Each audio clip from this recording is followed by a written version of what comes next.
right, guys, happy 4th of July weekend. We got some pretty good setups this week. Last week was really slow for everything in the market with things being at all-time highs. And, with the long weekend ahead with the weekend being the 4th of July, of course. So this week, I'm just going to dive right into it. It kind of looks like Amazon's coming from a little bit of a cup and handle here on the daily, and Amazon does that often. If I go back to this little repeat all-time high break, it does a little cup and handle, sells off a little bit, and then it breaks the all-time high. So I'm expecting this to do this again here. It has a nice cup and handle, got sold off, and then it was really bullish on Friday. So this $3,523 break should send this right to 3,554. Hopefully it doesn't open up in between this price, because this could be a great entry point on this resistance break to make about a $30 move on Amazon. And if it does that and breaks out, we're going to see really close as 3,600 this week potentially. So keep this one on watch. This could pay really big. They're expensive, but it'll be worth it in the end to put your money down. I also love Facebook. We got a couple FANG stocks this week. We've been tracking Facebook for a while off this bull flag, off this antitrust new breakout. And now I'm looking at the support line at 347 as a big key to hold everything. So basically what I'm going to see here is I'm going to look for this resistance break at 356.50 to test that 358 and head higher to above 360. So a big resistance line where I'm probably going to hop in some of these is around 355.50, if not 355, depending on where it opens up tomorrow. And then the breakdown below this 352 mark all the way to 347. So puts it around 352, calls at 355.50. And then hopefully I'm mostly bullish on this one. I think this is going to break out to above 360. So 355.50 is my entry for calls. 352 is my entry for puts. Facebook, loving this one. I think there's a lot of bullish sentiment. And Mark Zuckerberg had a pretty viral video this week, and you'd be crazy. It'd be pretty crazy for the stock to move off that news. But a lot of people are starting to become more bullish and likable for Mark Zuckerberg. I also got Snap this week. Snap looks really good to break out here at this range.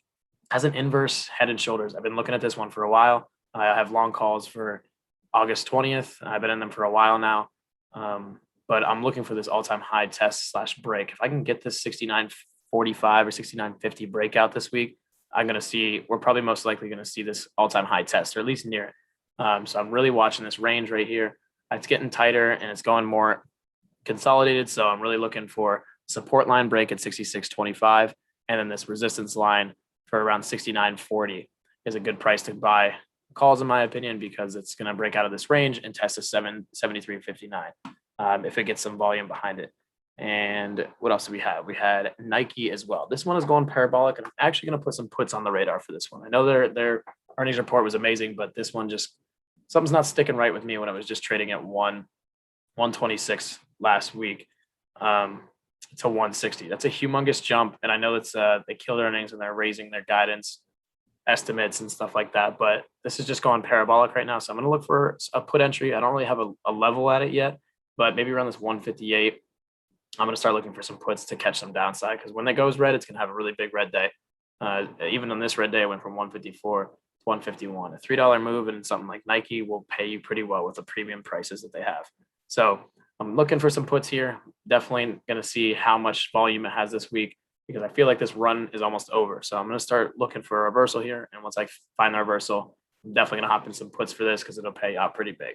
This 158 support line looks pretty good right now. If it opens up even higher this week, maybe this 160 would be the new support line to buy some puts. So just keep this one on watch for a nice reversal, because it will pay pretty big and it'll move pretty far in the red direction once it's ready to give.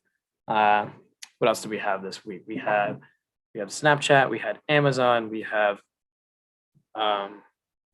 Facebook. We also have Space. Actually, let's look at Lowe's first, and then we'll end it with Space. But I like Lowe's a lot here. Lowe's is starting to gear up towards this $200 price again. It has a nice resistance line here at this 197. So look for this test. And the one reason I really like this is because SPY is trending upwards. It's a summer, so a lot of people are going to start doing home building again. It's midsummer, but I feel like there's a lot more time to go with this, especially home and garden.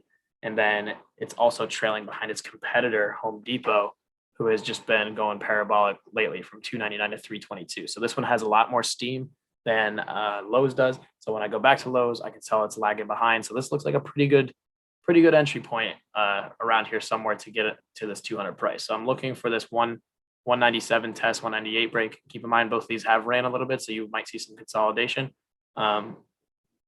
I would say this 194.50 price is a really good support line to hold. So if it bounces off this line, I would say it's not a bad idea to hop in some calls. This could also be some longer term plays as well, maybe next week or two.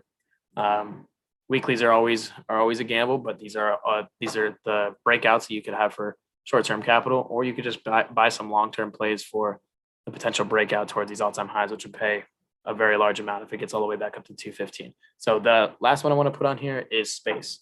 They're flying. This is the wildest thing I've ever seen. Is like now there's just a billionaire race on who wants to get to space first. It opened up all the way up 54 when Richard Branson said he was going to be launching into space, and dropped $10 same day. So I got a couple lines on this one. This one's going crazy, but this weekend on July could see some bullish movement, but we're going to see some pretty big movements in space. So what I'm looking at here is this $43 price. I'm going to hop in some puts and ride them all the way down to 41.50. $1.50 move could still pay pretty well, but that's the support line there. But on a reversal here, I'm going to look for this $46 break. $46 gets sent it right to 48. And then after that, we got a nice leg up to 52.60. So this could move all over the place this week. There's going to be a lot of volatility in space because the launch is supposed to happen July 11th for Richard Branson, which should be pretty interesting to watch. And if it's a successful flight, this could really launch this weekend over the weekend. So I'm going to be watching this one a lot, above this 46 price and above this 48 price. And then maybe potentially you could see this 56, maybe even this all-time high at 62, depending on how much they're pumping it. I know this one is a part of the meme stocks, but it could really go. So that's what I got this week. There's not a lot of earnings either. Just jobless claims on Thursday. So keep on a lookout of that. There's a lot of things that are at all-time highs right now. So I'm just trying to tread carefully until we see a little bit of a correction here. But I do really like the Amazon setup, the Facebook setup, Snapchat setup starting to gear up for us really well. I like the Nike turnaround here at some point because it seems overextended, and I like watching space this week. It's going to provide a lot of volatility for the options traders, and we like that. So I hope this is helping you guys out, and we'll follow up next week on how we did.